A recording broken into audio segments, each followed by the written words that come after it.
What's going on, guys? Matt here, and today I want to do a quick review of one of my favorite lenses for the GH5 or any micro four thirds system, and that is the Olympus 17mm f1.2. And like all my reviews go, I'm going to make it quick, simple, not too technical, just something from a user's standpoint and things that are actually practical. Now right off the bat, this lens is very expensive. Just like the 45mm that I reviewed on my channel earlier, this is basically the same lens, just a different focal length. It's the same aperture, same build.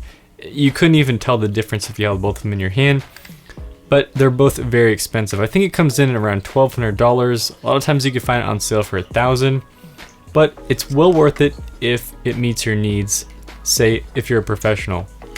If you're not a professional, you might want to look at the cheaper version of this lens. It's about half the cost, and it's a 1.7 or 1.8. This one's a 1.2, so you get that extra speed and extra depth. I also just like the look that the Olympus lens put out of their glass. It gives a nice soft look out of these. Now this 17mm is going to give you the equivalent to a 35mm focal range. Now that is a nice balance, just a good all-around go-to focal length. You can't go wrong if you got one lens to choose. You pick a 35 and you're going to be good for most scenarios. Absolutely love this lens for photos, as the f1.2 gives a nice bokeh in the background. It really separates your subject and allows you to get some tack sharp focusing. This is an awesome focal range for street photography or street portraits, so if you're into that, then definitely keep this lens on your list. For video, I use this lens a lot because of the fast aperture. On micro four thirds system, you don't always have the best low light, so having a fast lens is necessary, and the f1.2 definitely allows for that. Another thing that's often overlooked about these pro lenses from Olympus is the manual focus clutch ring. As you can hear, it is a nice click, and it's a very nice tactile feel and allows you to really nail in your focus compared to the focus by wire that is on a lot of the Lumix lenses.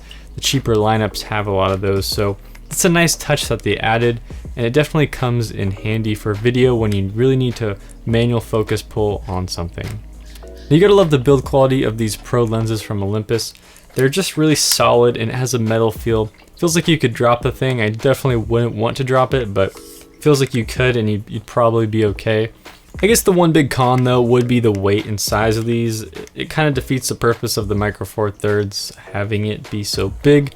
Although for what you get out of a f1.2, it's pretty good compared to a lot of f1.2s on a full frame. Their lenses are going to be huge compared to the micro four thirds 1.2.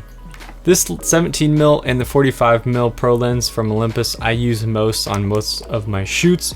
I really don't use a whole lot of other lenses besides these two. I can get away with both of them, and just the fast aperture comes in handy in most situations. So if you're thinking about getting this lens and deciding, I'd say that if you're a professional, then you absolutely want to go with the Pro lens, just because it adds more to your arsenal. You can take on the low light situations with the fast aperture, and the focus clutch ring is definitely a nice touch.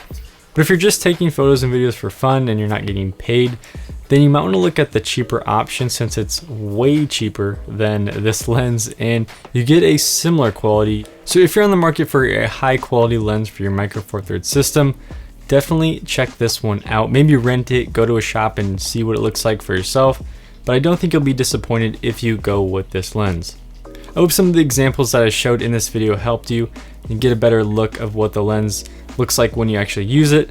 If you have any questions about the lens, just leave them in the comments below and I'll get back to you as soon as possible. So if you found this video helpful, if you could go ahead and drop a like, that'd be helpful on my end.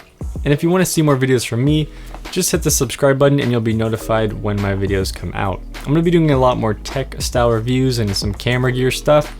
So if you want to see that stuff, stay tuned and hit the subscribe button. But until then, guys, I will see you in the next one.